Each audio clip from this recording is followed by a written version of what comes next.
indicating that we have had the highest number of recoveries to date in the last 24 hours. Recoveries have moved to 171, up from 145 in the last 24 hours.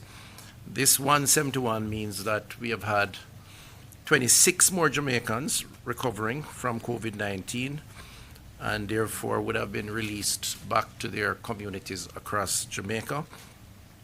The recovery rate, therefore, is improving, moving in the right direction. It now stands at 32.3%, and that is encouraging news, and we certainly wish those persons all the best, and again thank the medical team that have been giving them support during the period of their positive status.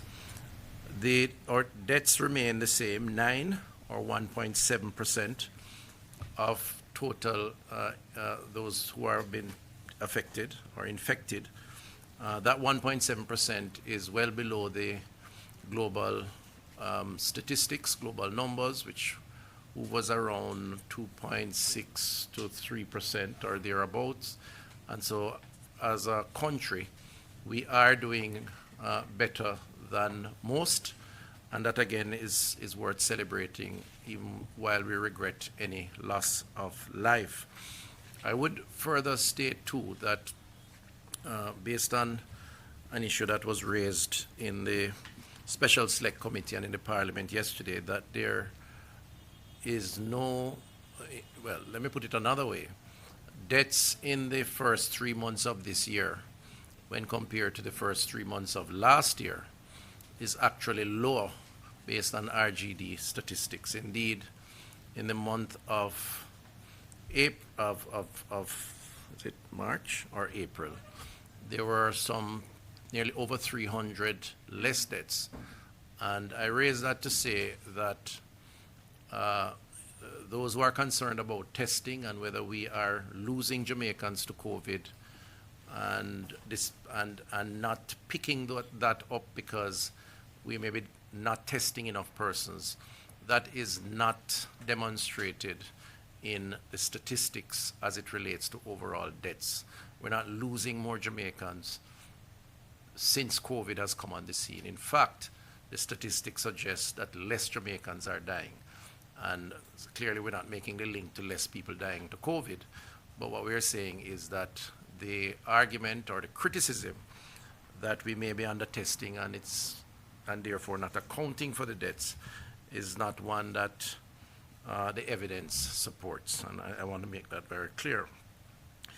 Meanwhile, again, encouraging news, there are no seriously ill cases of COVID-19 on the island, despite the numbers of positive persons testing positive. This means that persons who are in hospital care are not severely ill, they're not in high dependency units, and they are not in ICU units, intensive care units, that is. Most are asymptomatic, and for those who need treatment, their symptoms are relatively mild to medium. And that again is worth celebrating. We will continue, of course, to provide medical care to those who need it to help our Jamaicans to overcome the COVID challenge. 9 new cases of COVID-19 have been confirmed for Jamaica in the last 24 hours. So our numbers have jumped by 9. This puts the total number of confirmed cases on the island to 529. The new cases range from 17 to 53 years, and so the COVID spread is affecting age cohort across the board, and that means our response has to be to address all age cohort.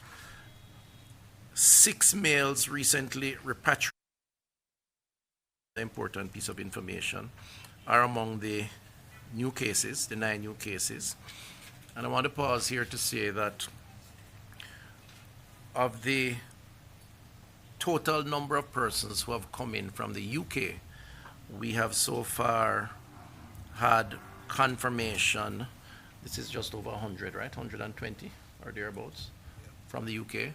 We have had positive confirmation for COVID of 12 of these individuals, and all 12, as I understand it, are former crew members of a particular vessel that came into the island on that flight, which means that of the total number of crew members who came in, which totaled approximately 46, 26% have tested positive for COVID. And it raises an uncomfortable issue, which from a public health perspective I have to comment on, which is that we are sometimes blamed for being overly cautious, but there is sufficient reason for us so to be.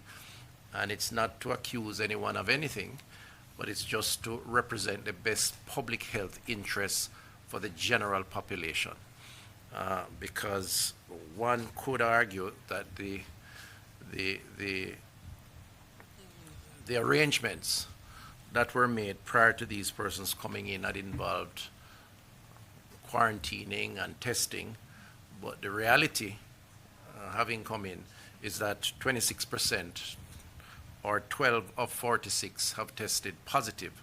Now, it is our duty, our obligation, to give all the support to these individuals. They are Jamaicans, and we have an obligation to give them support, as we do all Jamaicans. But the COVID risk that we face does require us to represent all of Jamaica, including the general population. And so we have to take the necessary precaution. And I think the reasons are clear, as manifested in the statistics that I've just announced. Otherwise, apart from the 6 who are linked to the repatriated persons from the UK, 1 male employee of the workplace cluster in St. Catherine tested another positive case, 1 male contact of a confirmed case from the workplace cluster in St. Catherine, and 1 male from Kingston and St. Andrew is a contact of a confirmed case on the investigation. So 6 linked to the UK persons coming in, 2 to the St. Catherine cluster, and the final of the 9 on the investigation. In terms of classification, there are now 234 confirmed COVID-19 cases related to the workplace cluster in St. Catherine, 50 imported cases, 206 cases that are contacts of confirmed cases, 26 that are local transmission cases not epidemiologically linked, and 13 that are under investigation. Some 317 or 60% of the confirmed cases are females, while 212 or 40% are males, and the cases continue to range across the age cohort from 2 months to 87 years. On testing, we have 492 samples that were tested in the last 24 hours. That's 492 samples. 193 of those new samples and 299 discharge samples. Discharge samples, of course, meaning persons who have served their quarantine period and have done their second test, and based on the results of those tests, they would be either discharged or held on to, depending on whether they're positive or negative. The 193 new samples tested for COVID-19 bring the total number of samples tested on the island to over 9,021. Of that 9,021, in addition to the 529 positives, there are 8,420 negatives and 72 pending. So that's it for the statistics as of today and the last 24 hours. We're going to be looking at what could be the most topical COVID-related issue current now, and that's the issue of the vessel that is now in port in Trelawney, where tomorrow morning, given that all the necessary pre-arrangements are to be completed this evening, we will begin to take off in 200 batches the Jamaicans, the over 1,000 Jamaicans that are on board. This was always the case, and we want to use this opportunity just prior to the questioning to explain with 2 slides what the process will involve. And I'm going to ask the chief medical officer to just run through quickly so that the population or those listening on can have an appreciation for the process. Great. Good afternoon, everyone. Okay, just to run quickly through the process. The process starts with the Ministry of National Security giving approval for the exemption to the closed border rule to allow this vessel to come into port. We have a process that we carry out for all vessels that are entering the country, that they submit a list of information that is requested on the crew, on the ports that they have come in from, the persons that are on board the ship, and whether there is any illness on the ship and the general situation on the ship. Once those documents meet our approval, and that is submitted to our port health staff, and once it meets their approval, then the ship is allowed to come into port and for us to board.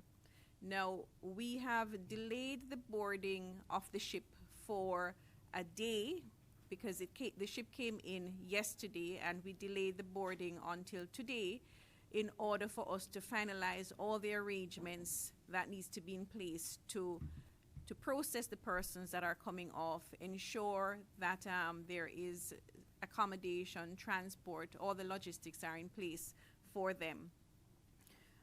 Today, we went through the process where the medical officer of health boarded the ship, and having done the inspection on the ship, we would have issued... It is. Just need to come up closer to you. Is there, okay. Okay. From the top? All right, the process would have started with the Ministry of National Security giving approval for exemption to the closed border rule. Once that was done, the ship is required to submit a certain amount of documents that looks at the crew and the passengers on the ship, whether there's any illness on the ship, and if there are any incidents during the passage of the ship, where the ship is coming from, and all the ports that it has called at.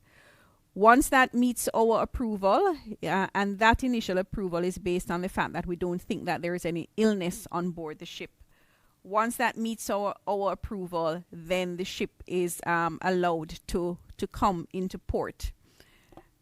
The next point would have been that we would have boarded the ship to do an inspection for ourselves, but we delayed that for a day because we needed to make sure that there were certain things in place to ensure the smooth processing of persons when they come off the ship, and to have the facilities ready for them at the hotel to also ensure that there's monitoring in place. Today, yesterday when the ship came in, the documentation that was provided did indicate that there was a sick person on board, and arrangements were made for that person to be transferred to the Cornwall Regional Hospital. So that was done yesterday. This morning, the medical officer of health for the parish of Trelawney boarded the ship and did inspection with the port health staff. And at that point, in recognition of the fact that according to the Quarantine Act, some of the rules there states that if a ship is coming from a port where there is infection, then the ship would be held in quarantine. So that means that we would not grant permission for persons to disembark the ship freely. The ship would not be granted pratique. That is a word that we use, and the ship would have been held in quarantine. So quarantine orders were placed on the ship, which means that no persons would be allowed to disembark the ship for the next few days while it is that we carry out the necessary investigations.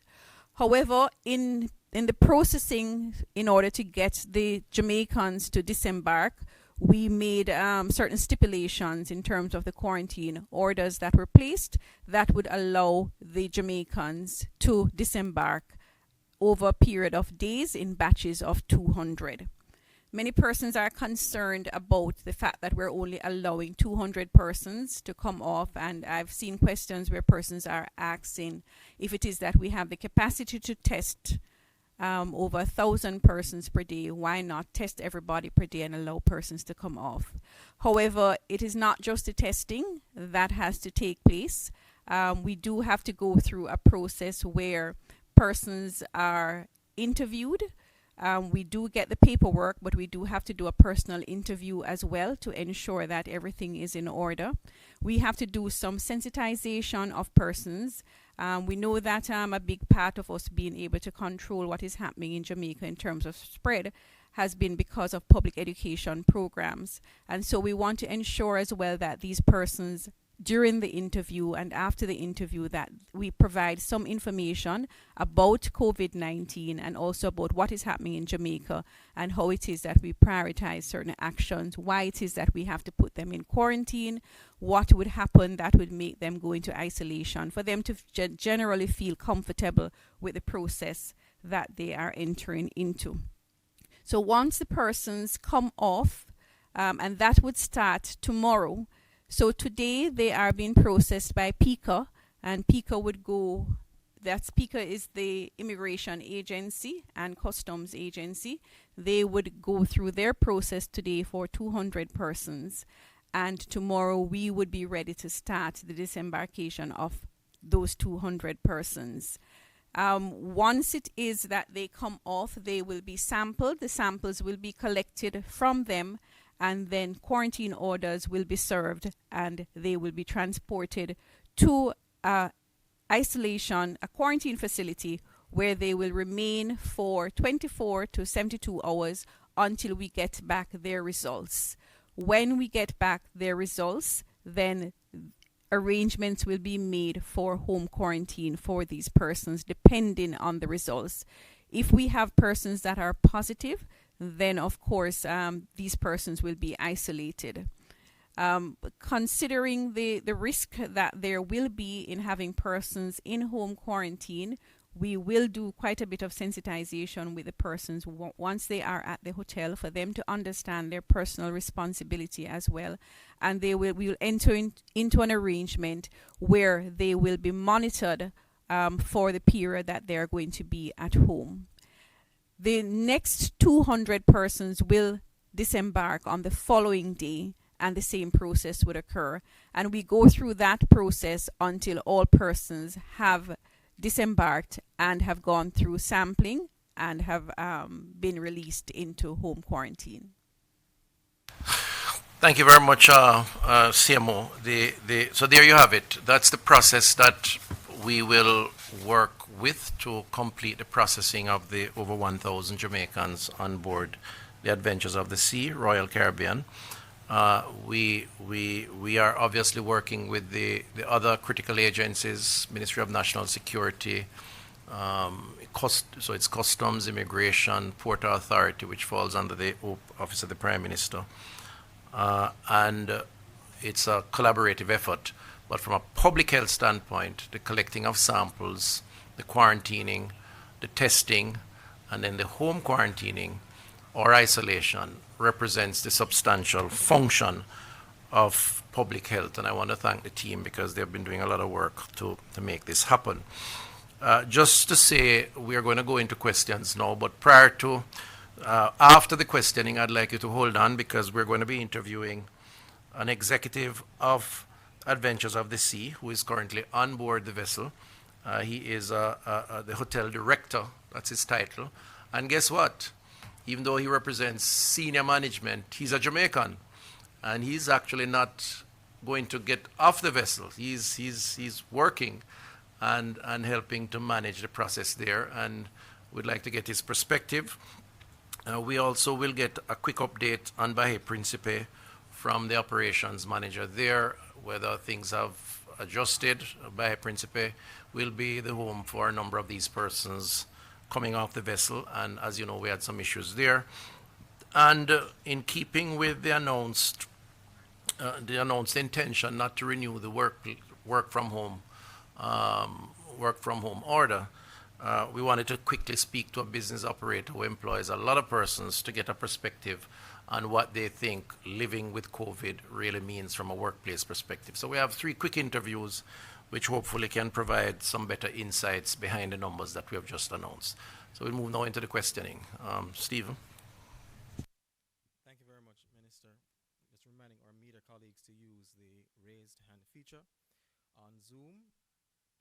We're going to take 2 questions from Andrea Chisholm from TVJ. She is asking, I've heard reports of a pregnant woman who was aboard the ship, Adventures of the Seas, which docked in Jamaica. Can you first of all confirm if that was the case, and if so, what is the status of the woman and her baby?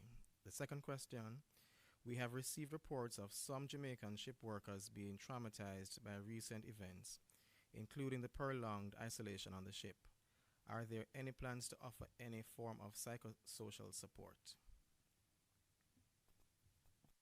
I'm going to ask the CMO to just quickly address those 2 issues since they're clinical. Right.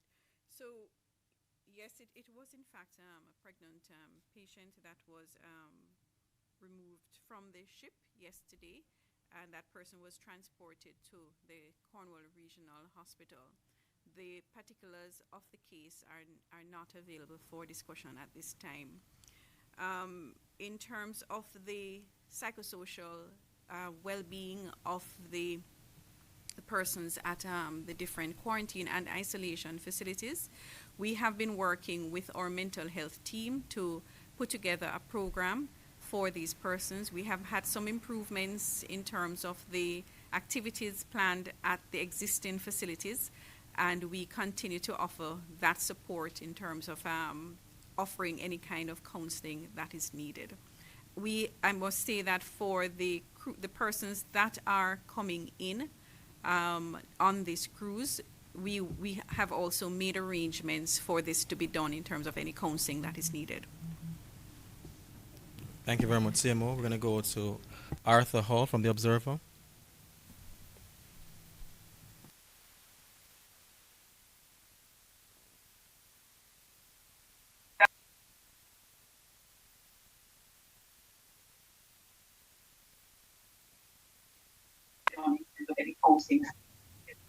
Go ahead, Arthur. Thank you very much, CMO. We're going to go to Arthur Hall from The Observer. Minister, I'm not sure if this is you or the CMO, but we're understanding that emergency case that came in yesterday, that lady has lost a child. Can you or the CMO give us an update on that?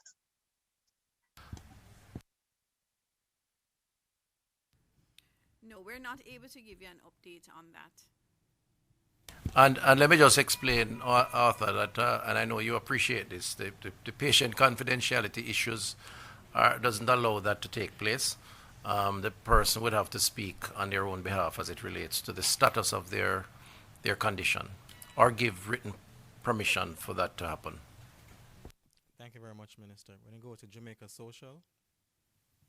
Hi, good evening. I'm Cassius Watson for Jamaica Social. 2 questions, one to the Minister and one to the CMO. Minister, your thoughts on what you observed or what your people in the field observed from the reopening of bars and churches on the weekend. Are you comfortable with what you saw regarding social distancing, sanitization, and all, as well as to the CMO? There is word coming out of Asia of people being reinfected with the virus just a couple of days ago. Have you been seeing those reports, and any thoughts on that? Thanks. So let me take the first question. I have no reports to date on the the bars and churches reopening and the extent to which procedures have been observed. Well, actually, on the churches, the Honorable Prime Minister did speak on Monday and indicated that the reports he has been getting is that the churches have been observing, for the most part, the protocols. The bars, I think, opened yesterday. Was it yesterday, Monday?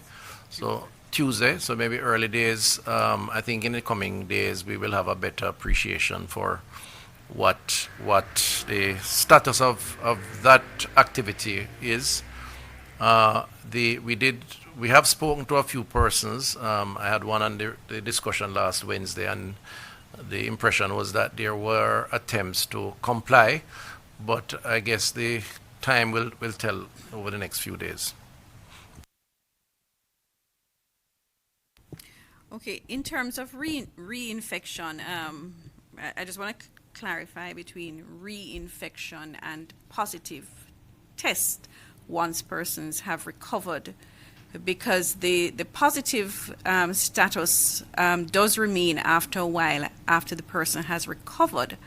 And so therefore, as you know, for Jamaica, we follow stringently 2 negative tests at least 48 hours apart before we say that there is a negative test. And even after that 2 negatives and we discharge the patient, we maintain monitoring of the patient for 2 weeks further, which includes an interview at the end of the 2-week period, and if necessary, a resampling. The reports of reinfections and repeat positive tests after persons have recovered, we have seen that for quite a while. Certainly we've seen the latest reports out of South Korea, and for some time now we've seen reports out of the UK of that happening. And again, there is uncertainty as to whether, and most of those have been positive tests that have occurred after the persons have been said to be recovered.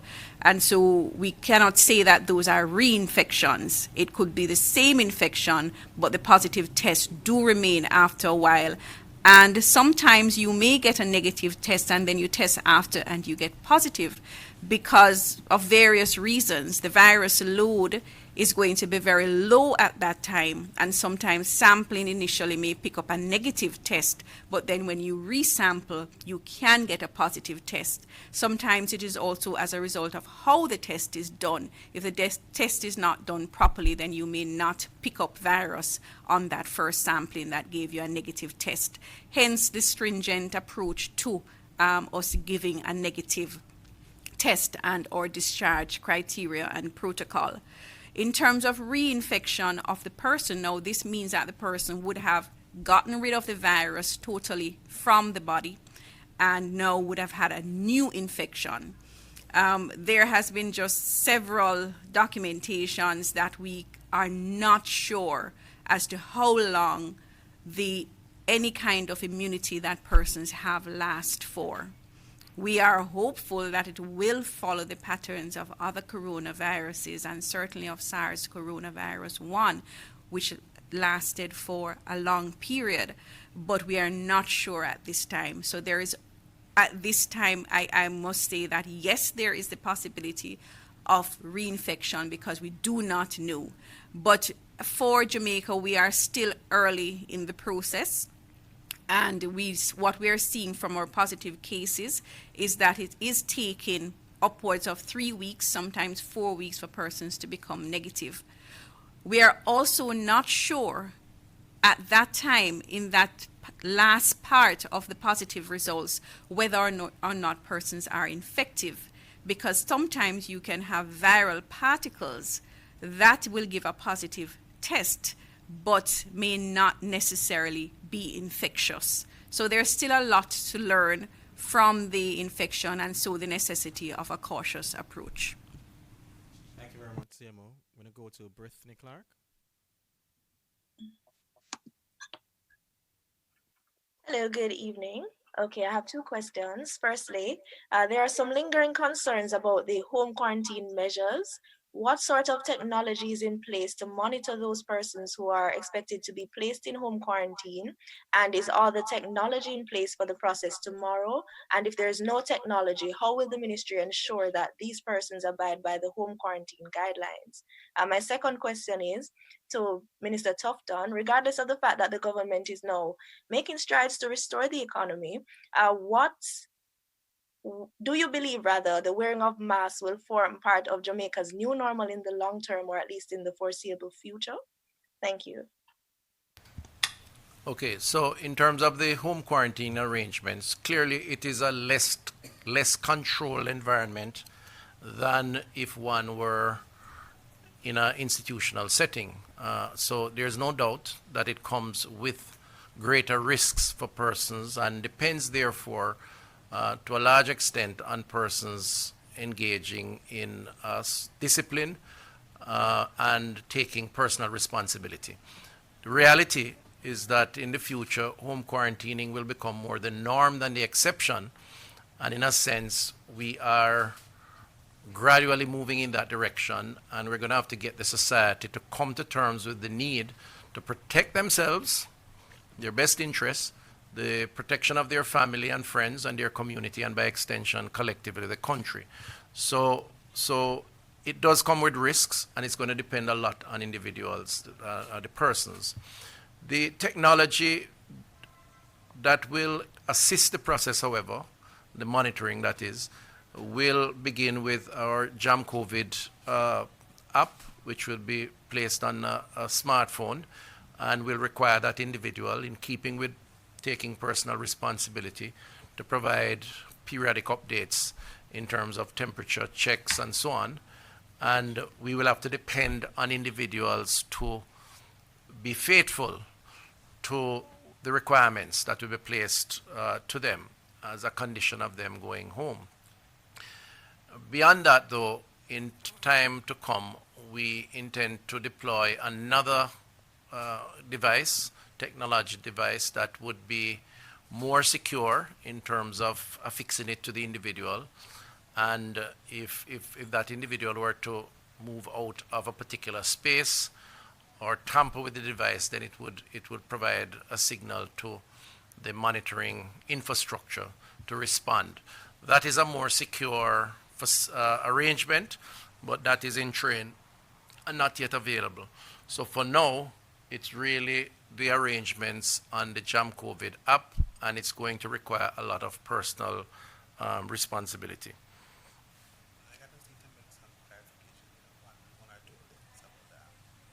Okay, go ahead. No, I just wanted to make add some particulars about the app that speaks to why we think that the technology, while we agree with and we support the whole action towards personal responsibility, the app will have a geofencing feature in there that pings the person in a specific location every 30 minutes.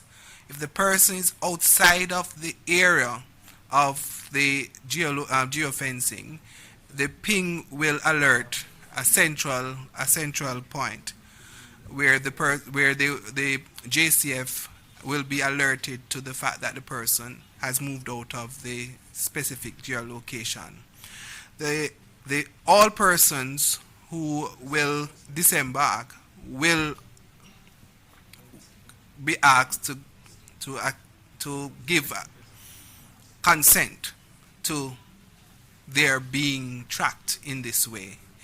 The app will also, at random times during the 14 days, send you a text, at which point in time you will need to make a video call on the app, and then it will identify your location, and it will ask you to certify certain information at that geolocation. Thank you. But again, the personal responsibility cannot be overemphasized, because if it's a phone, it means that you have to have the phone with you for you to be geofenced. One could be creative, and the phone could be one place and the individual another place. So while the app does work and is an effective tool, it definitely requires the personal responsibility. The other device would be more difficult for one to separate oneself from the device, which is why we're making arrangements for that device. So there are some risks, that's the point. But we will depend on the faithfulness of the individuals in their own interests to move the process forward. The other issue of the masks, it's difficult to say. Personally, I hope this is not the case. I can't tell you I enjoy wearing a mask. I like to feel free. I like to enjoy the freshness of the air and the flowers, and the mask can be quite challenging. And secondly, improper use of the mask can become a health hazard also. So while the masks do serve a particular purpose in a particular context, to the extent that we have this threat now, we certainly hope that in the future the threat will be minimized as modern science catches up with the risk and neutralize that risk, and therefore the need for mask wearing on a long-term basis may not be as important as it is now. Thank you very much, Minister. We're going to go to Damian Mitchell. Thank you, Stephen. Minister, can you say whether the request or why the request from Adventure of the Seas for medical evacuation by helicopter was not honored? That's my first question. And then my second question, is the health ministry still going ahead with the field hospital at the National Arena in light of an apparent change in Jamaica's response to the coronavirus? And I may have a follow-up depending on your answer to the second question. First thing, I'm not sure of the assumption that was made earlier as it relates to honoring a request for airlifting up the patient. As far as I'm concerned, once the request came in, the request was dealt with. The CMO may want to comment more on that, but I don't recall being part of or being advised. Not a matter of don't recall. Let me not use that term. I was never advised that there was any request and that the request was denied. So I suspect it would be a matter of processing the request and following through. And a lot of events took place during that period, which led to the person being given the appropriate attention. That's my knowledge of it, unless the CMO wants to add any additional information. Is there anything else that you want to add to that? Well, I just want to say that there was information spreading before we got an official request for medical evacuation, and the time at which we received the information, the evaluation by both the persons on the ship as well as the persons on island, I gather the information that I have was that the condition of the person would allow for the ship to reach here safely. Of course, it is always a medical evacuation itself comes with risk, and one has to weigh the importance of what is the intervention that would be put in place, that needed to be put in place immediately, that would warrant the evacuation. And on review of the medical report, it was agreed that the person, the condition could have, was stable enough to allow for the ship to arrive and for the safe disembarkation of the person. Thank you, CMO. The other question, I don't think I've heard one of the questions. I recall one of them. I remember the one about the field hospital. The field hospital is a matter of discussion, even though we have gotten the green light to go ahead. And a decision will have to be taken. We have been discussing it internally. But let me just explain what the sort of internal conflict is around the hospital. First of all, we don't want to build a white elephant, something that we spend money on and it not being used over time.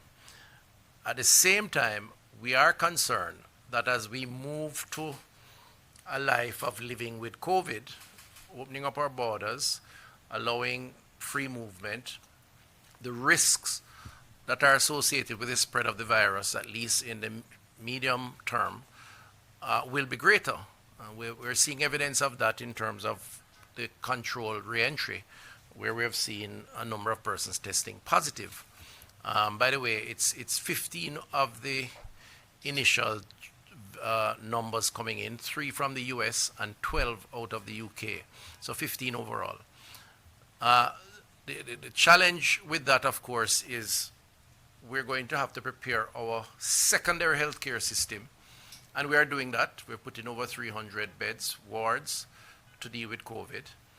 But we have deprived other areas of servicing health-related areas to put in these wards. Some we have added, but some of existing that we have converted.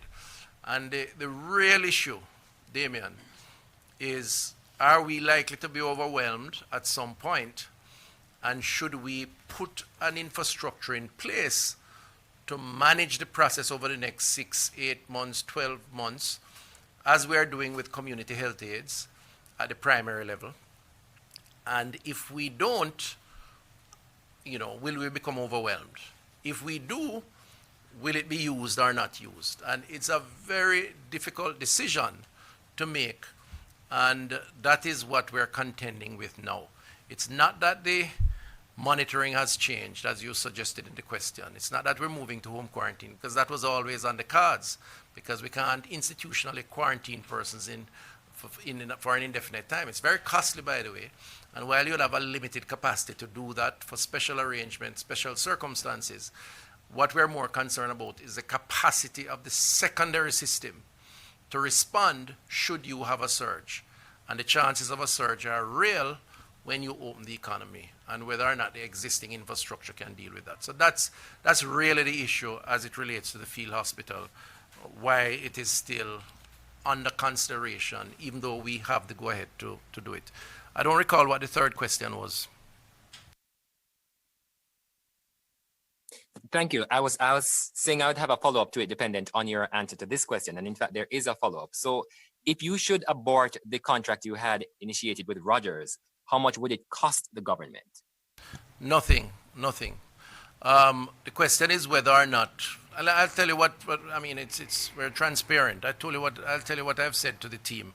I've said, listen, maybe one of the things we should do is look at the existing contract or arrangement in terms of expenditure, and look at a existing hospital and see if we could add a facility to an existing hospital space, so that after COVID you still have the facility, as opposed to going to the national arena, building out something that you may have to dismantle over time. So it may still that is the consideration, but you won't lose anything if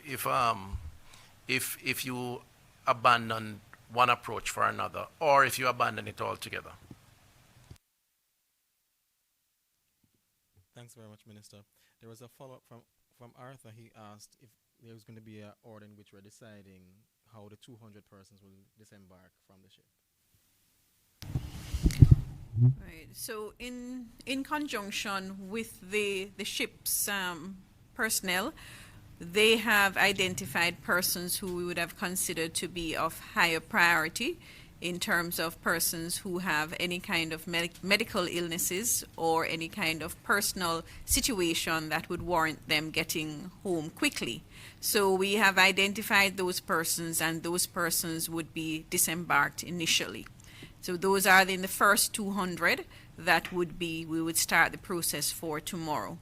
Now, subsequent to that, we are looking at logistics issues in terms of movement of persons who may come from, for example, the same parish. Because, as you know, we would be transporting these persons or making the arrangements for the transportation of these persons home as well.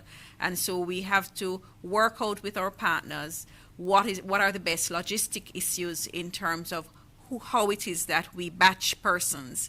And one of the things that we're looking at are similar locations and batching with respect to that. That has not been finalized as yet, but we are working on that process, and it would be really to try to get the task done with the least amount of disruption or bother then to the persons that are involved. Thank you very much, Simo. I'm going to go to Akira.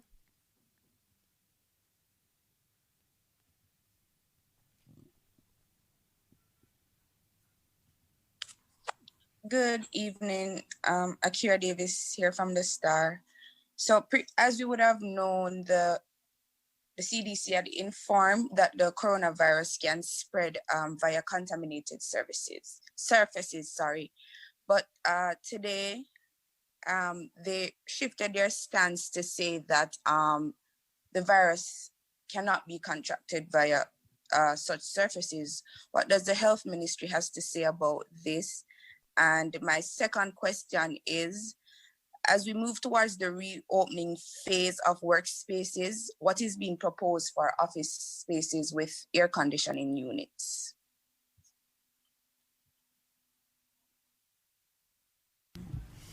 I'll take the first question, and then perhaps you could repeat the second one.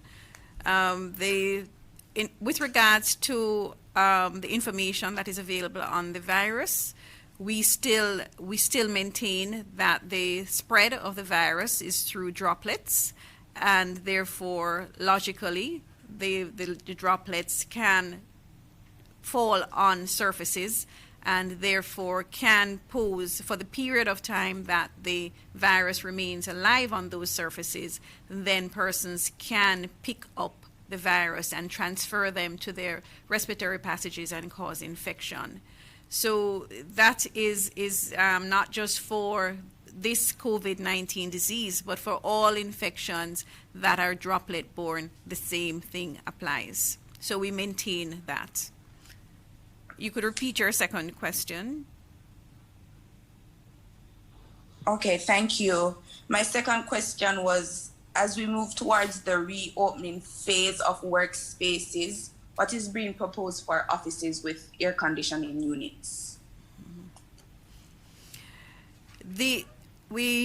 I wouldn't try to answer that in general, because I think each workplace would have to be assessed by the persons that operate the workplace using the Ministry of Health's workplace policies to guide them.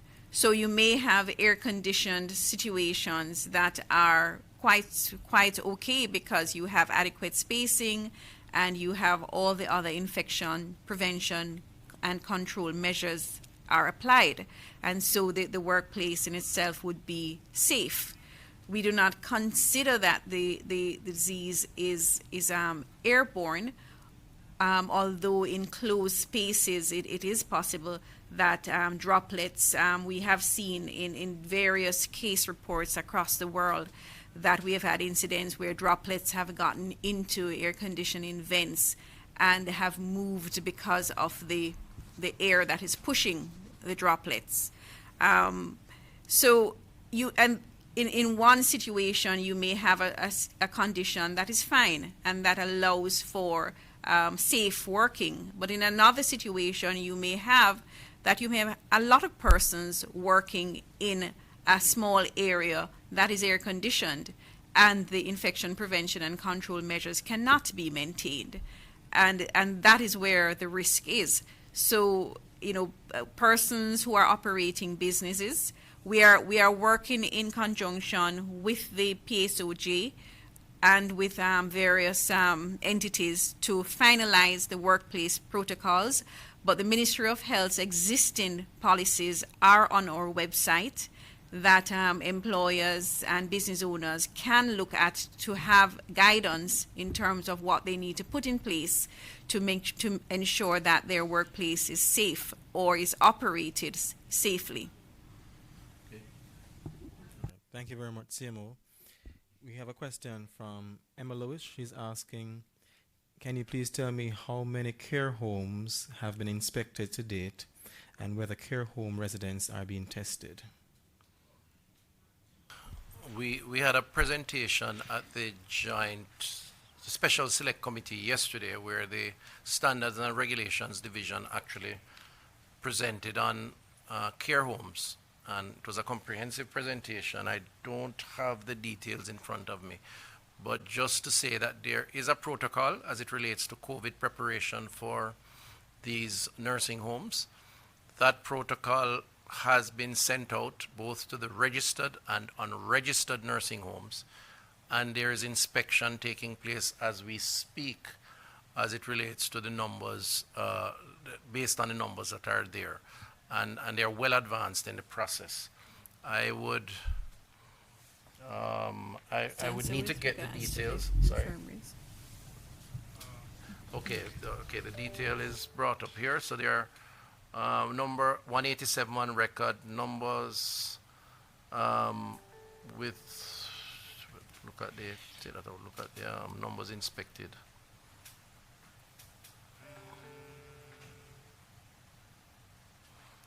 I'm just trying to find the data on the numbers that are inspected.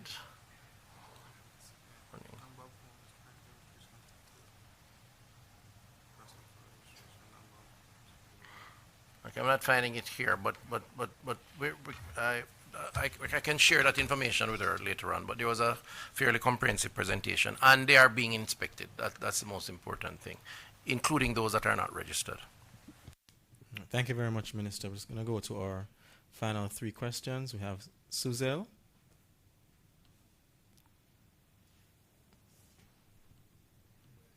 Yes, good.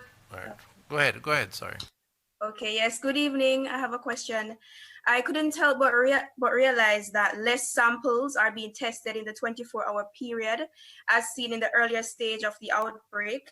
Is it that there isn't an urgency for more samples to be tested, or is it that less persons require testing, being that we have the capacity to test up to 1,000 per day?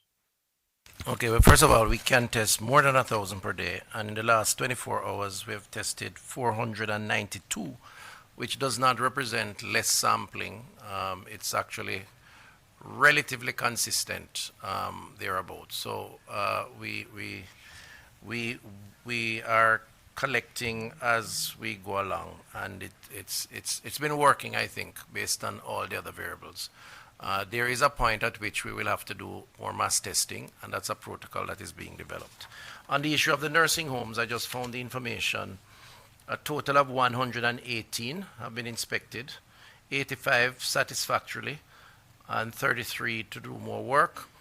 And so of the total number of 187, 118 so far, and this is in regards to the COVID response. Thank you. Thank you very much, Minister. We go to 18 degrees north. Good evening, everybody. Zara Burton. I am asking about the telethon and the PSOJ funds. Can the ministry comment on how much they've received from the telethon that occurred so far, and also the PPEs, protective gear, that was supposed to be purchased? What's the status of that from the telethon, and also even from the PSOJ? And is it possible just to get like a full-on explanation or a list or something that we could look at versus, with the donations and how the money's been spent and stuff? The ministry has gotten support from a number of organizations. We've tried to give those that have contributed a photo op. You would have seen some of that covered in the press, in the media. As it relates to the specific 2 events that are entities, there are some discussions taking place currently with the ministry that Minister Grange and her ministry that organized the telethon, and there's still a lot of work to be done, and therefore we're not losing anything by not spending those resources as yet. So we'll keep you updated on that. On the PSOJ, it depends on how you interpret the PSOJ. I mean, a number of private sector companies have actually contributed to the COVID fight in one way or the other, including giving personal protective equipment, food items, and so on. The PSOJ as an organization to date have been working on a program that they have driven, and the expenditures that we have taken on up to this point does not involve any funds from the PSOJ as an organization, but many private companies, and I want that distinction to be very clear. But they have done their own thing. They've launched a program for vulnerable communities, and they have consulted with us.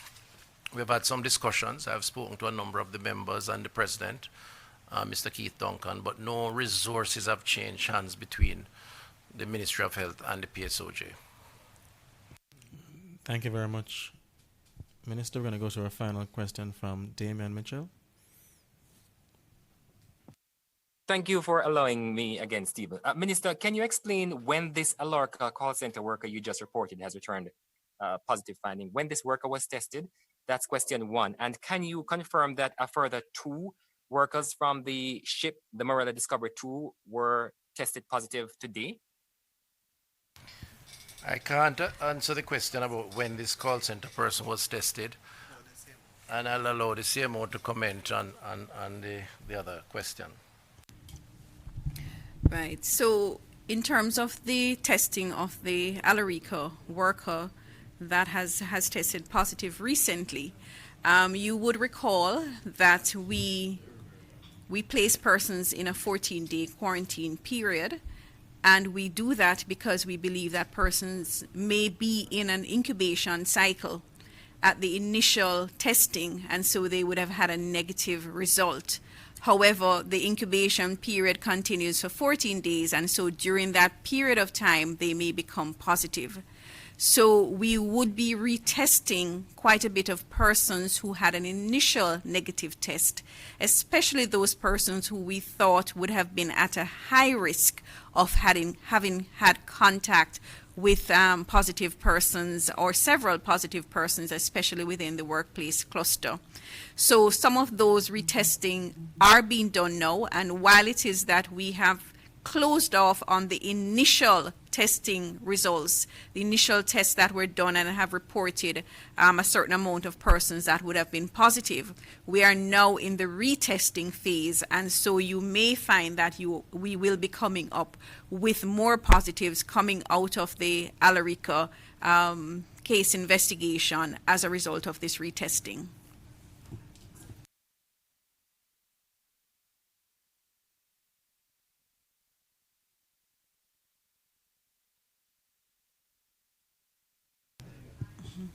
Right.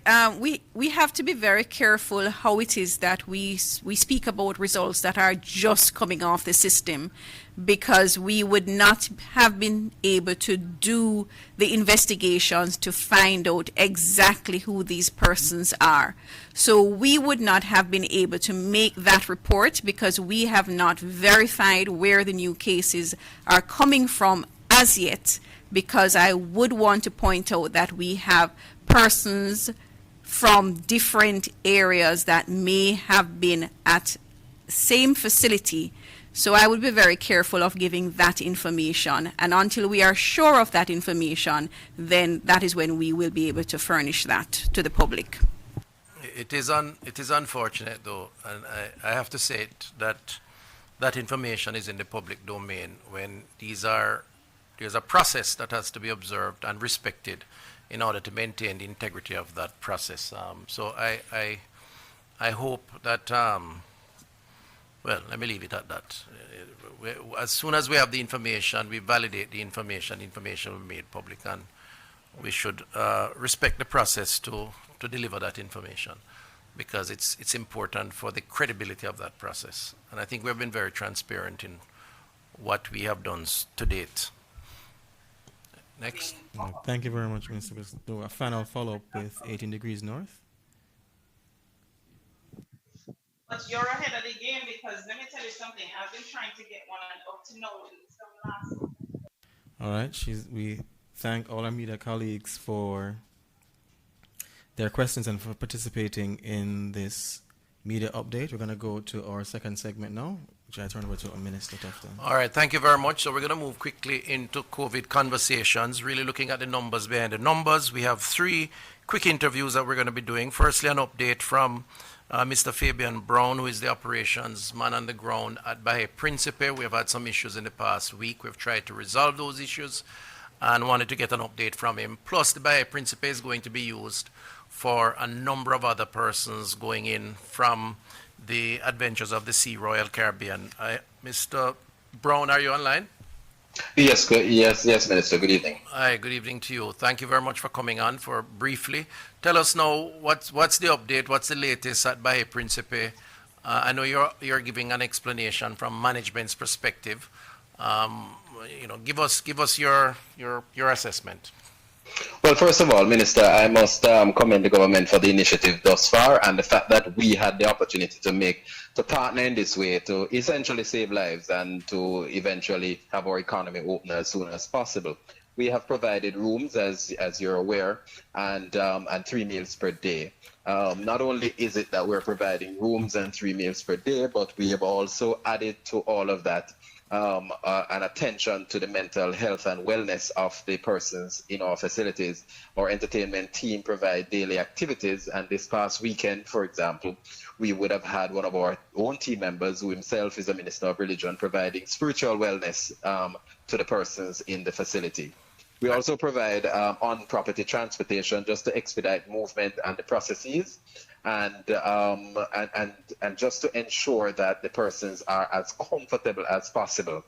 Our team of housekeepers, chefs, the entire team of staff that has really come out, some intermittently and some consistently, working around the clock, literally, to make the persons on the property and in-house here as comfortable as possible, albeit here under special circumstances, is really what we're about. So Fabian, we are, as you mentioned a while ago, we are going to be providing another 400 rooms for our fellow Jamaicans coming in from the ship and otherwise, and we have made adequate preparations for those persons, including increasing our team members here on property as well. So Fabian, quickly, I guess the cynic would say, what have you done differently from the last week when persons were disgruntled, not happy, complaining, lashing the government, myself,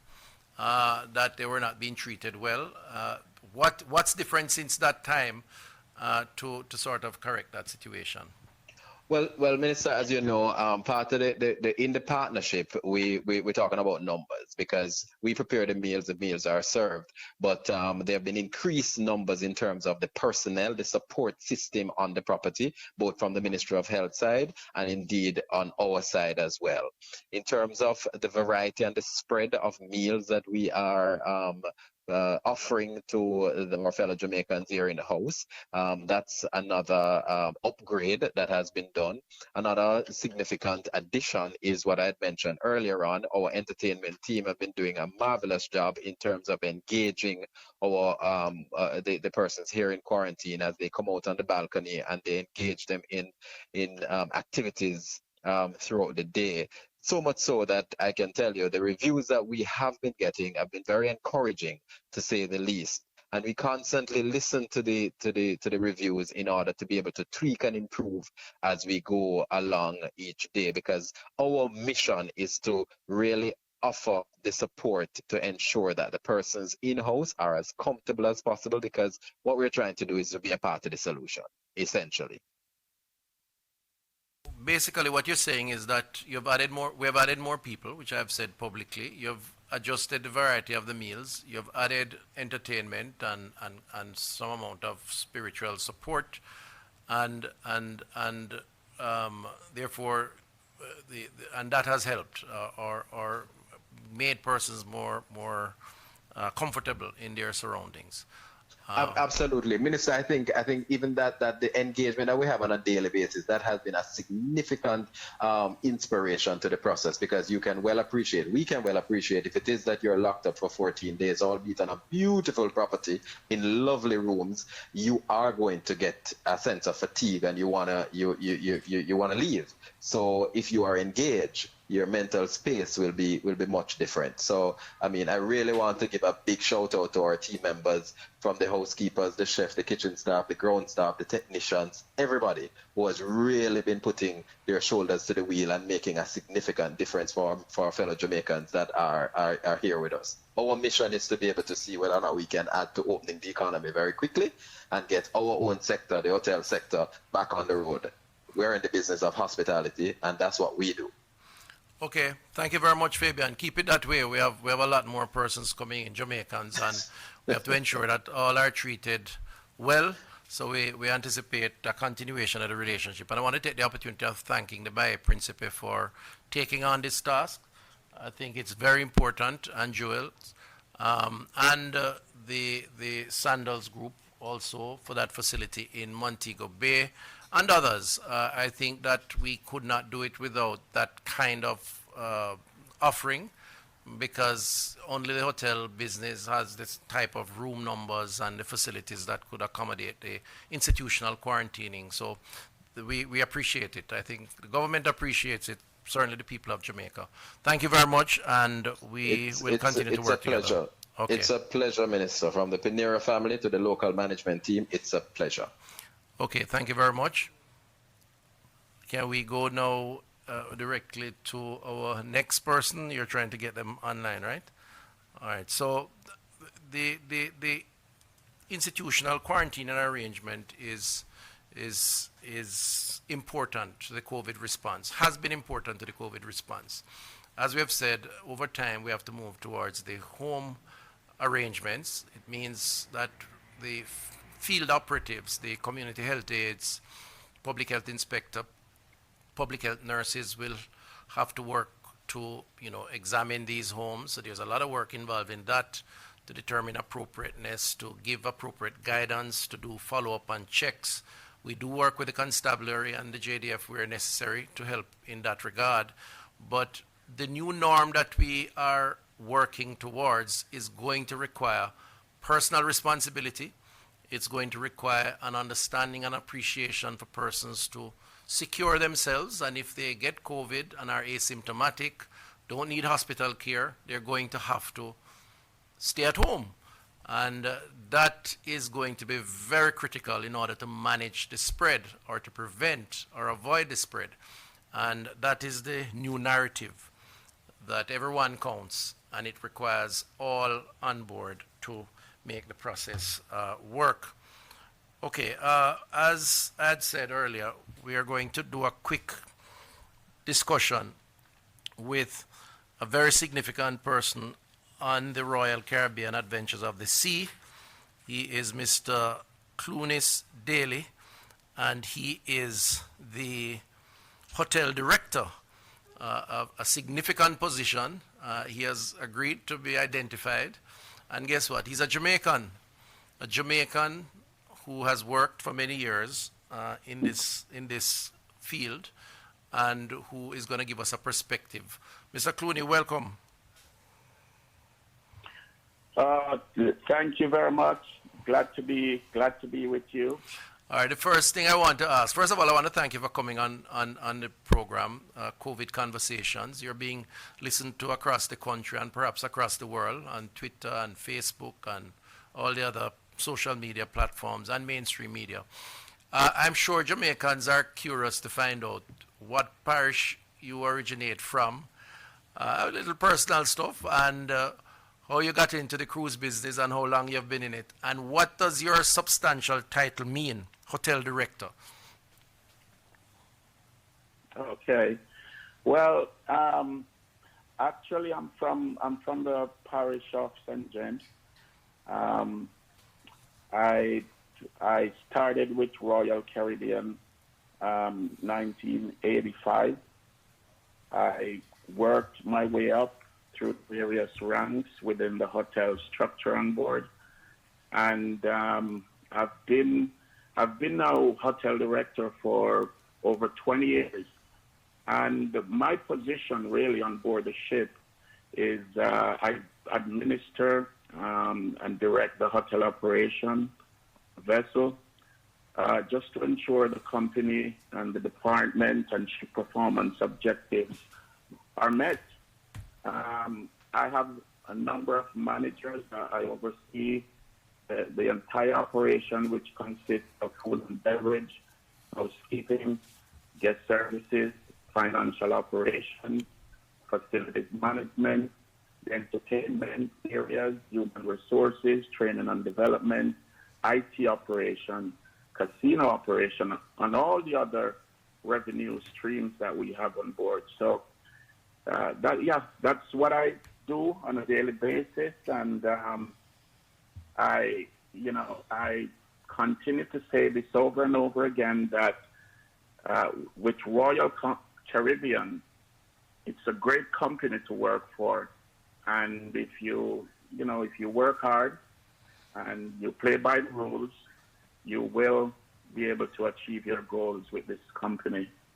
So, Mr. Clooney, I think it's fair to say that you are the big man on Adventures of the Sea. You are the manager. You're equivalent to a hotel on land manager, with awesome responsibilities. Correct. And I want to commend you as a Jamaican. You carry the flag high, obviously. 35 years is a long time, and clearly you have demonstrated what it takes to command literally a floating village. What's the capacity of the Adventures of the Sea, if you don't mind my asking? Numbers, that is. How many? Well, we have 5,200, 4,000 guests, and 1,200 crew members. Okay. And currently you have 1,200 crew members and 1,044 Jamaicans. So you're about half your capacity now, or thereabouts. Yes. Yeah, that is correct. We have a total of 1,321 crew members currently on board. What is the nationality of those crew members, if you don't mind my asking? I know the Jamaicans, but beyond Jamaica, is it all? Well, yeah, from all over. We have 38 different nationalities on board, from Argentina, Belarus, Brazil, Canada, Dominica, the United Kingdom. We have Indonesian, we have Mexicans, Indians, U.S. citizens, people from Ukraine, Russia, Sweden, Peru, Philippines, Poland, Romania. That's a lot. All over. So altogether, it's a wide mix of nationalities we currently have on board. So tell me now, the COVID-19, as you've been going along very well as an industry, and then COVID-19 strikes. Just a general question, how has that affected the industry generally, the cruise industry, and maybe your particular vessel in particular? Well, it's like I mentioned earlier, it's unprecedented. It's an unprecedented situation, which really had a global impact, and especially our industry, the cruise industry. But one of the biggest challenges I've had since this pandemic struck was the repatriation of our guests and crew. And equally important, the ever-changing circumstances of the travel restrictions and shutdown globally have been extremely challenging for us to navigate, from country to country, where borders are closed, and we're trying to get both guests and crew home. It just posed a significant challenge to get that done. But getting our people home obviously is our top priority right now, and I have to say that we're finally making some progress, and we're very thankful to the government of Jamaica for their partnership and cooperation to bring home our Jamaican crew. And we do understand the obligation they have to follow in a way that has the best interest of the public health for the entire country. I wanted to. Sorry. No, I wanted to go there a little by asking the challenge that you have as it relates to Jamaica is not just a Jamaica challenge. You have 38 nationalities on one vessel, and I'm therefore assuming that the coordination to get all of those nationalities to their respective destinations is equally challenging. Just wondered what your perspective is on that. Yeah, well, it's a bit surreal, I have to say. We have 27 ships in our brand. We have many different brands, but just within the Royal brand, we have 20 ships.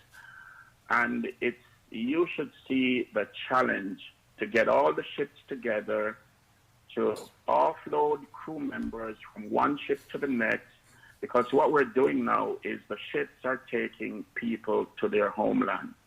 Obviously, with the approval of the respective governments, but it has been, like I said, extremely challenging to get everybody together from the various ships that they're coming from, getting them on one ship and bring them home.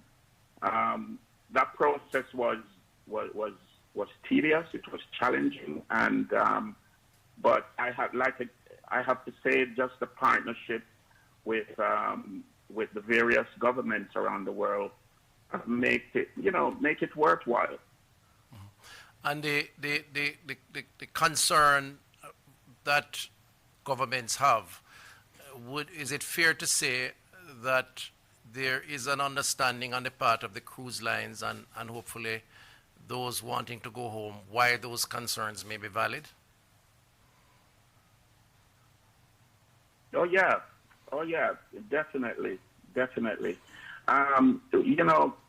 Again, getting our crew home safely has been our most important priority.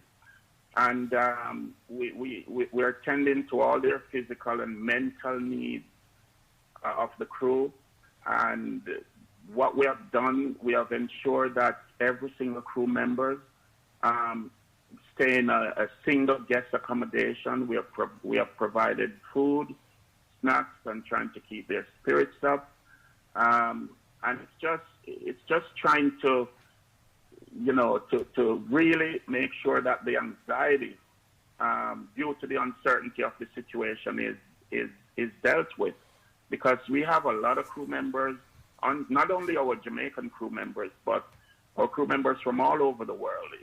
The anxiety, it's causing this mental stress over time. And we, throughout the process, all our ships have been following strict medical protocols to ensure that we contain the spread of any potential outbreaks. The protocols, include quarantining and single cabin. We do an evaluation of crew twice a day, where their temperatures are checked by the medical team, and we're just working around the clock to make sure that our crew members are repatriated and get home safely. All right, so I'm going to ask you the final question, but before, just to say we're happy you're here now, and we certainly look forward on land from public health and the government's perspective to start processing tomorrow morning, and of course to bring some relief as it relates to that. But I accept the explanation that this is a global issue and it's certainly affecting all countries of the world, and it must be quite challenging. But let me ask you, given this experience, what do you think represents the new norm, the new normal, a term I've been pushing now, living with COVID? How does this new normal, you think, in your view, likely to affect the cruise industry? What are some of these changes that you think may be necessary given the fear and the concerns around the coronavirus, COVID-19? I've been giving this some thought probably a month ago. When we return to service, I think we will be sailing in a changed world for sure.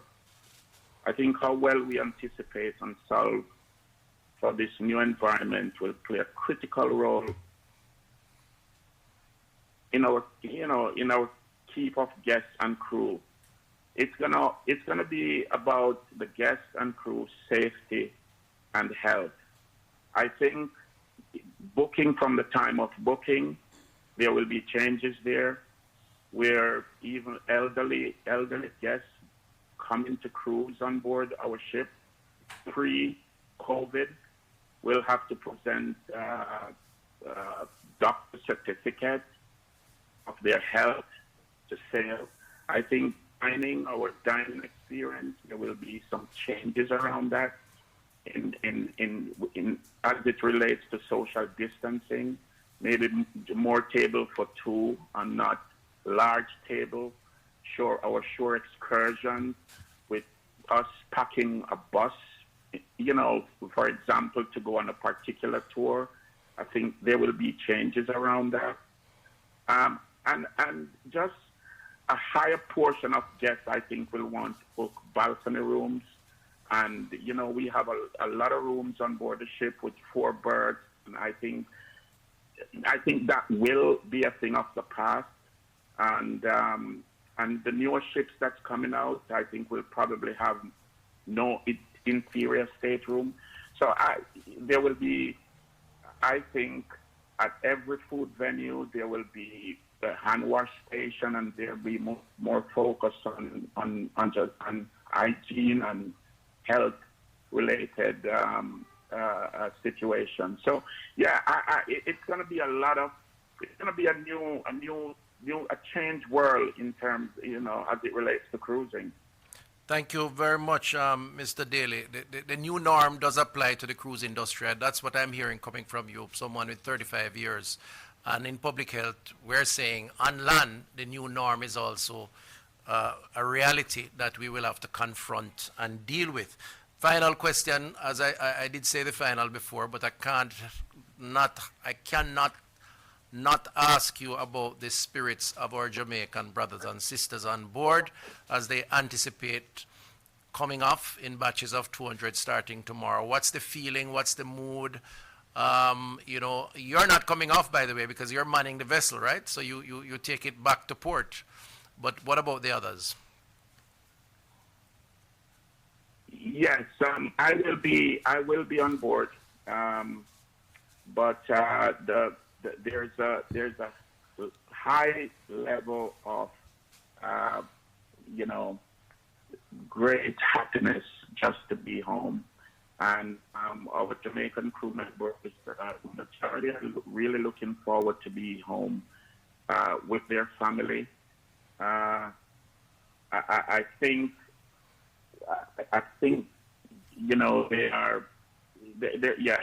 they're just longing to be home with their family at this stage, and they're I would say in a much better spirits today, much better mood, and just looking forward to be home. Well, thank you, Mr. Daly. Just reassure them that the government understands the concerns that they have. We're happy to have them home, and we are going to do everything we can, as we have been doing leading up to this point, to bring them in and to secure each of them, their families, and the wider population. This threat is a threat to all of us, and we regret that we've had to put procedures in place, but frankly speaking, these are necessary procedures. So I'm happy that you have accepted that that is the case. Please pass on our regards to all who are on board, Jamaicans and non-Jamaicans. And again, I couldn't say goodbye without saluting you and your accomplishments. Very proud to be Jamaican and to listen to you give this interview, give honest, frank opinion about the new norm as it relates to the cruise industry. And we wish you absolutely all the best as you move to expand your horizons in this particular industry. Thank you very much. God bless. Thank you so much, and take care. Thank you. Bye-bye. So there you have it, a Jamaican who is the hotel director, the man in charge, bringing this vessel in, 1,300 crew members, just under 1,050 Jamaicans, explaining the nature of the industry, his long years of stewardship, and giving a frank account of the new norm as it relates to that industry, living a life with COVID that I think we all have to confront and deal with. On our part, we are going to do all that is necessary to get our Jamaicans off starting tomorrow, and we'll follow the procedures in the protection of our Jamaicans here and those who are coming off. All right, can we go to the very final? I know it's a little late. We're about 10 minutes over the time stipulated to close, but the government, through the Honorable Prime Minister, announced that we would not renew the work from home order come the end of this month when it expires. And therefore, part of that new norm is how do we now cope in a world of work that requires normal standard operating procedures of persons going into work, recognizing the risk of COVID, and what are the areas, the issues that have to be confronted in this new norm. And so we decided to ask Dr. Patrick Sterling, separate group HR manager, to give us quickly his view, given that he's a major employer, as to what this new norm may look like and how he intends to cope in a world of COVID-19. Dr. Sterling, how are you? Hi, Dr. Tuffin. Good afternoon. I'm fine. Thank you very much for the opportunity. No, man, not at all. And, thanks for coming good on. night, good night to your audience. I'm not able to see everyone, but hope you're hearing clearly. Right. No, so let's get right into it, Dr. Sterling. So the government has said the new norm will begin June 1 in terms of working from your workplace as opposed to from home. What in your view are the issues that will have to be considered, and maybe some of the issues that you are already putting in place as a major employer? Right. So out of this experience, we've had so much learning in terms of a new work arrangement. First of all, in terms of our environment, I think employees have now come to a greater realization, and our employees have already realized, because we work in a food establishment and we were committed already to ensure we have a safe food environment. But this scenario has now driven home more forcefully to us that we have to manage our environment from a cleanliness standpoint, from being mindful of the people with whom we work, from being mindful of how you conduct yourself within this space vis-a-vis outside. So I think there's a greater understanding and appreciation for hygiene and self-management, even as we have to live with this virus. And as you know, it's our behavior that is in context right here. So I think that's going to be a critical part going forward in terms of how people have now seen themselves operating in this space. Yeah. Okay, and the procedures, have you started to think about the procedures and what you may want to put in place, or you're not there yet? In terms of just keeping the environment safe? Right. Well, we're putting all the procedures. In fact, it's going to be difficult to backtrack because the procedures have worked very well, and many things are going to become the norm. In fact, some things were already the norm in our factories. Washing of hands, for example, covering up the head, and ensuring that your factory garb is not tainted in any way outside. That had been the norm, and it has been driven home. For the offices, it's now become a new norm. As you know, we have to certify all our employees with food handlers permit and all. So they've gone through the training. So the new norm is going to be cleanliness of surroundings. Issue of social distancing, we are coming back now, and we have to now begin to reorientate our employees to share space, but share space and be mindful of the likelihood of a spread still. So we can't crowd people back in. So we might have to continue working, like working remotely. That has its upside as well. So quite a bit of things that we have to work on in tandem to get people back to work and to reorientate them to what's going to be the norm going forward. And my final question to you, Dr. Sterling, and thanks again for coming on, is do you think that Jamaicans, and I guess through your lens of the people you deal with, appreciate the necessity of the changes that may be necessary or are necessary? And if not, how can we try to encourage a better understanding and a call to action so that persons recognize that what we're doing is not an attempt at depriving them of what they're accustomed to, but rather an attempt at giving them added protection against a public health threat? Right, so there's a mix. There are many employees whose livelihood and welfare depend on the strictures that we've put in place to protect them from themselves and to protect others. There are other persons who see it as an inconvenience, so they'll break the rules. I've gone around and seen people without masks in places that they ought not to be without. And it's this larger number of persons that we now need to reach out to. So public education, to drive home the fact that their behavior is going to have a longer term negative impact on the country as a whole. But I think most Jamaicans have woken up to the reality that their behavior, if not kept in check, is going to impact negatively on other people. And so our focus now is for those persons who have not yet had that realization. Well, we certainly look forward to the collaboration between the government and the private sector. That is now taking Certainly we look place. forward to that, yeah. That is now taking place. We're doing a number of protocols. We're working with the PSOJ, with the Jamaica Chamber, the Jamaica Manufacturers Association, and the idea here, the BPO space, the idea here is to develop together the new work space, the new work environment with a public health focus as we seek to overcome the threat of COVID-19. We do not want Jamaicans to be complacent, even though we believe we are making progress and have made progress.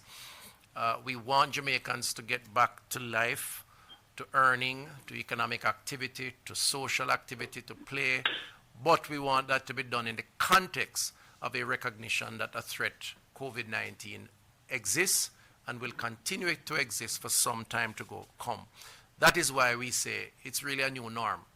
And yes, it might not mean a lot to people. We've shortened the term by using the two words, and people can interpret it any way they want. It's really about communicating and getting that message across. Yeah, definitely. And I'm sure the separate group, my team, will be willing to share our experiences with the rest of Jamaica. Because we have learned a lot, and we're willing to share that experience. Thank you, Dr. Thank you, Dr. Sterling. Appreciate it. Thanks a lot. Just to say before we close that in regards to the question that that was asked about the telethon, the telethon did take place. They raised $50 million, and funds are being held in an account specially set up by the NHF to purchase PPEs for healthcare frontline workers. United Way gave $4 million to the fund to buy PPEs for the JCF. And yes, the NHF continues to source PPEs. So I am assuming that those funds have already been mobilized. I can get better particulars on it, but the funds that were raised, $50 million, and were placed in a special account to deal with that. That's the information coming out of Minister Grange's ministry. And it certainly indicates that we are working as was promised. All right, I want to thank those who are listening for joining us. We've been a little lengthy this evening, but I think the discussions were useful. Thank those who held on. Thanks to the team, the public health team, the permanent secretary, the CMO, and to those in the field, those who are working at the labs, at the control center. Just to recap again, 26 more Jamaicans recovered in the last 24 hours, 32.3% recovery, 1.7% death, and we are seeing some additional positives, 9 additional positives in the last 24 hours. That brings the number to 529. And we have done some 9,021 tests to date. Thanks again, and we're going to close this evening with a short video, 2 short videos. And the theme of these short videos is the Everyone Counts, Together We Can Beat COVID-19. It's been the theme of the discussions here, and it will have to become a part of the narrative. The new norm means we all have a role to play, and we encourage Jamaicans to play that role. Short video. Thank you very much. Good night. Everyone has a role to play in this fight against COVID-19. You, like me, can be young and healthy, but we can affect others. So, keep your distance, wash your hands, use hand sanitizer, and of course, before you leave your house, put on your mask.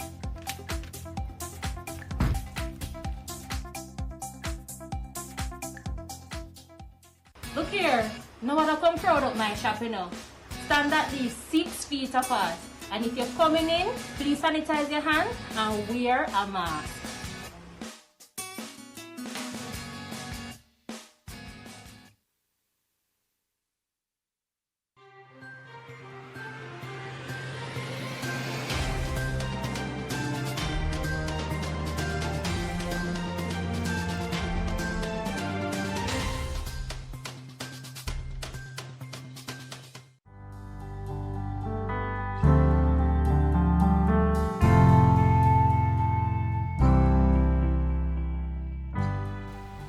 I remember growing up in church and learning about the early Adventists